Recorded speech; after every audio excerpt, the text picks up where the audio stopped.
Aku pernah nonton ketemu kae di Palorang yang karo siapa sih? Sansan. Untung aku gak jahat, ini aku gak harus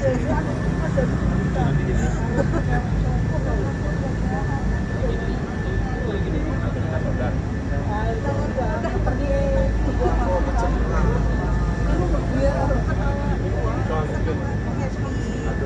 ada Mas tengah-tengah sama saumnya dan ini besok tahanannya pas-pas itu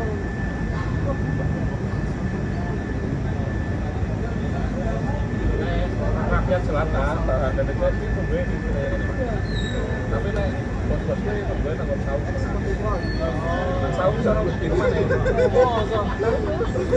nanti jangan apa pesel ya bayar apa siapa